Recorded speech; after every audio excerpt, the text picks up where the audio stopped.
14h-16h, Brigitte Lahaie, Sud Radio.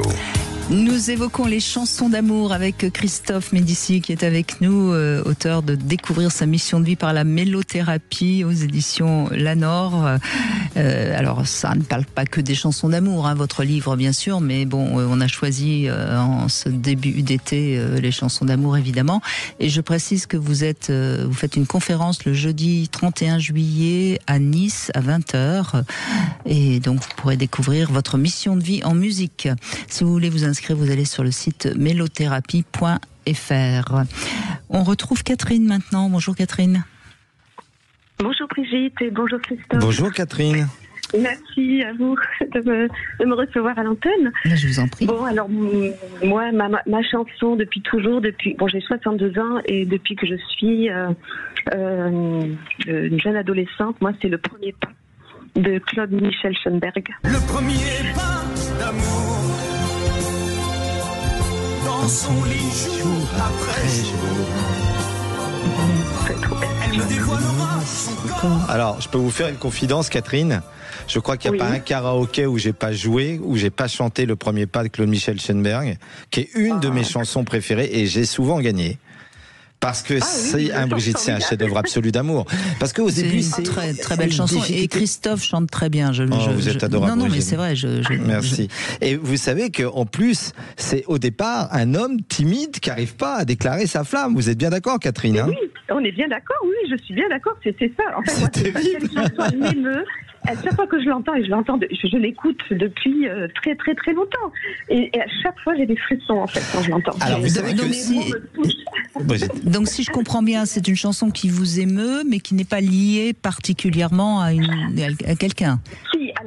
Si, justement, je vais vous expliquer pourquoi très rapidement. En fait, moi, cette chanson, pour moi, elle me parlait beaucoup parce que moi, je n'ai jamais osé, quand j'étais plus jeune, pendant des années, je n'ai jamais osé l'amour, c'est-à-dire faire... Aller vers un homme. Oui, aller vers un homme. J'attendais que l'homme vienne vers moi. Voilà. Et aujourd'hui, avec mon compagnon actuel, en fait, on s'est rencontrés de façon très... sur Facebook, grâce à une chanson, en fait. Parce qu'en fait, c'était lors du décès d'Herbert Léonard. Quand il est décédé, il a fait un post sur son décès et avec pour le plaisir, évidemment il avait posté pour le plaisir, la chanson pour le plaisir. Et en fait ce post, moi je tombe dessus comme ça par hasard, je le connaissais pas, pas du tout. On avait des connaissances communes, c'est comme ça qu'on est arrivé en lien. Et puis je vois ce post et je dis oh là, et puis moi je réponds très spontanément, je dis oh là là, je dis une partie de ma jeunesse qui s'en va. Et c'est tout.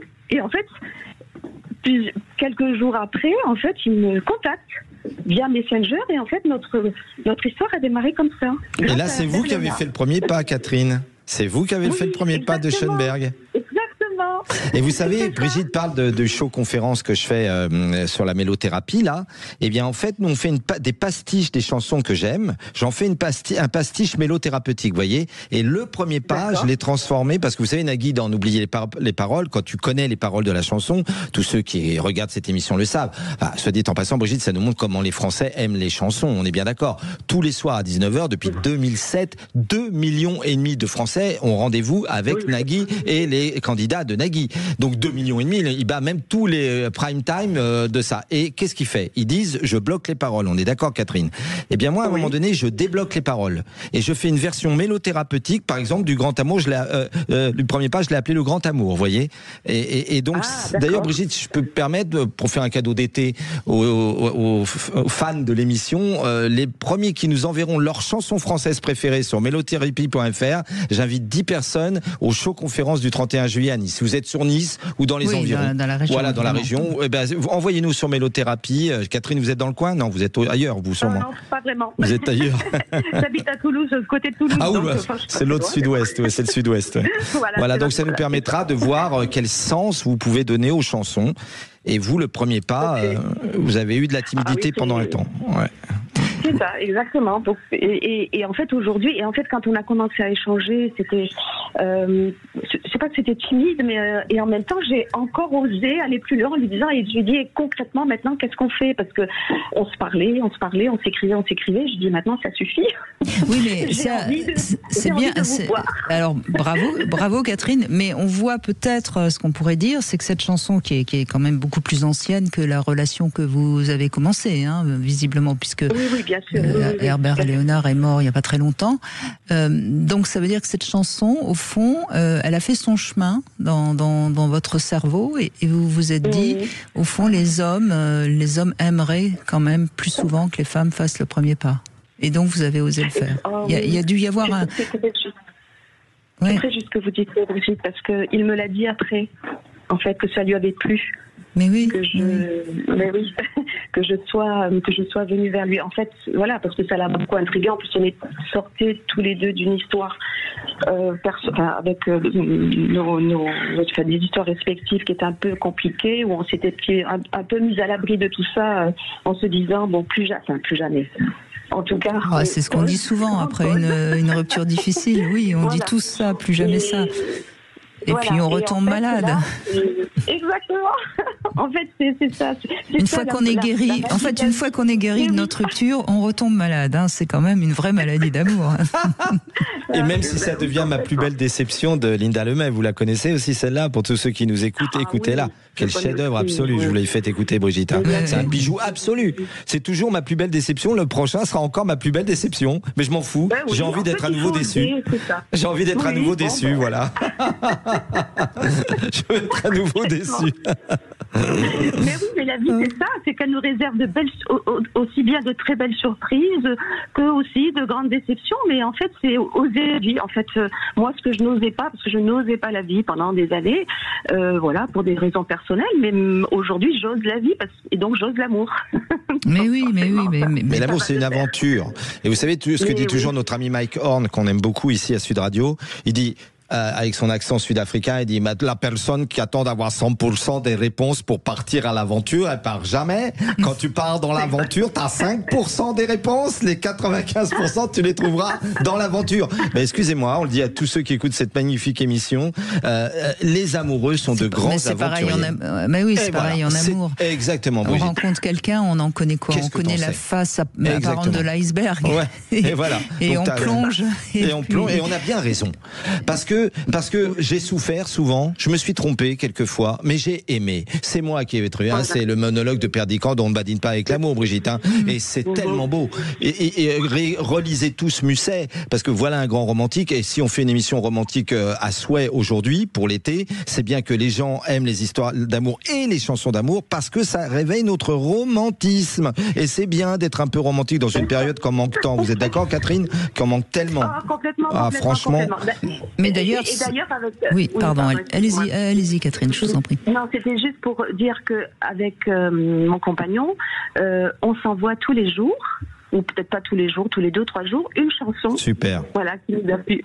Et voilà, habituel. Alors, c'est quoi la dernière chanson que vous lui avez envoyée et que vous avez reçue? Alors, on veut tout savoir, nous. Alors, moi, j'ai reçu Les Jours Roses de Benjamin Biolay. C'est une chanson magnifique. Enfin bon, c'est. Et moi, qu'est-ce que je lui ai envoyé? Moi, je lui ai envoyé, comment il s'appelle, Diana Krall, The Look of Love.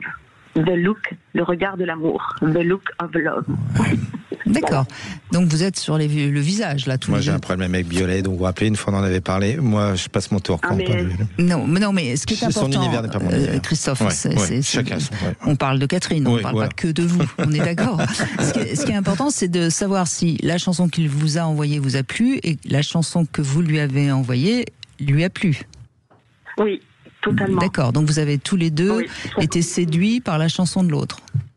Oui, vraiment. Donc c'est que ça matche bien entre vous. Résonnait. Oui, ça résonnait complètement. Oui, bien sûr. C'est ça Brigitte a raison, c'est ça le plus important. C'est que ça fasse écho et que ça ait du sens au moment. C'est pas anodin quand vous lui envoyez cette chanson-là. Je sais pas je la connais pas non plus cette chanson, mais elle signifie quelque chose pour vous. C'est un message subliminal que vous lui envoyez. On est bien d'accord.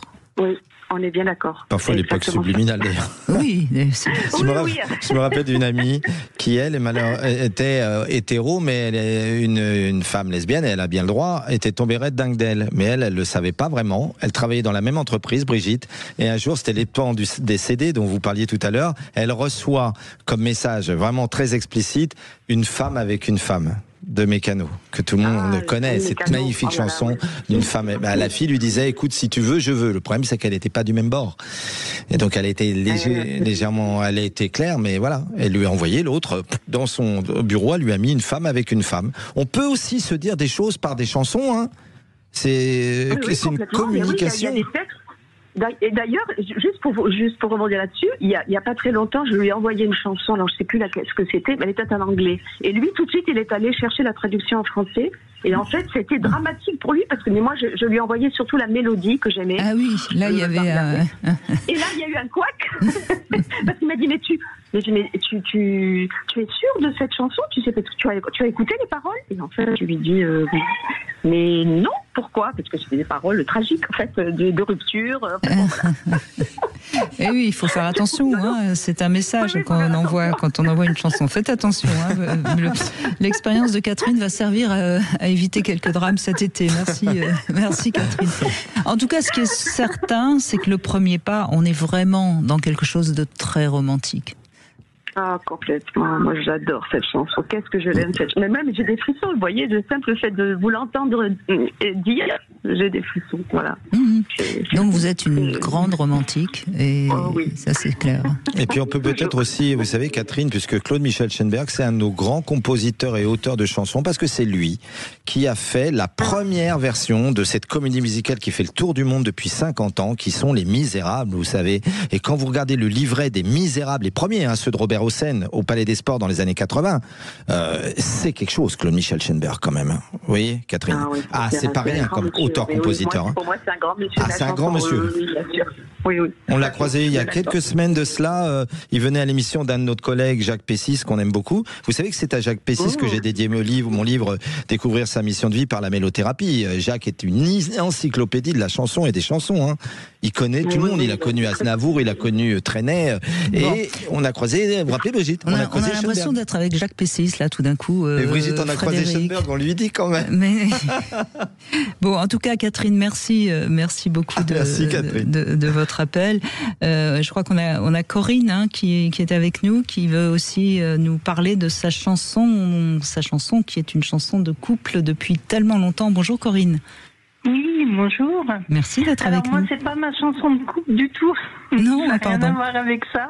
Je suis mariée depuis 38 ans, mais voilà, on sortait j'avais 23 ans, 22 ans, et c'était les années 85, et on sortait en boîte de nuit avec les copines, et il y avait un magnifique garçon, c'était le prince charmant, que tout le monde rêvait de sortir avec lui, et on était toutes assises, les filles, entre nous, en train de discuter. Il est venu vers moi sur cette chanson, il m'a invité à danser. Et cette chanson, je ne me suis jamais remise parce que il m'embrassait.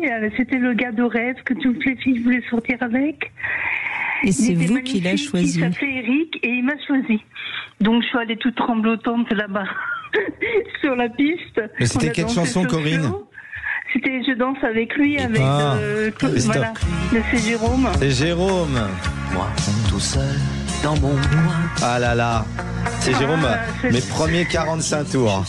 Voilà. Ça, c'est un bijou. Une chanson, et quand je l'entends, j'en ai jamais parlé à mon mari, évidemment.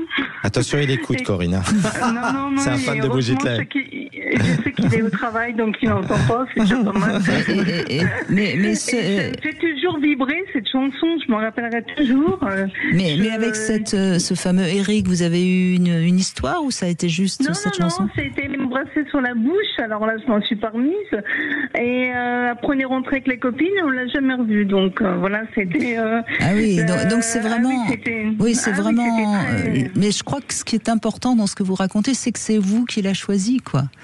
Voilà, c'était vraiment, je m'y attendais pas. Pour la première fois de votre vie, vous êtes l'élu. Hein.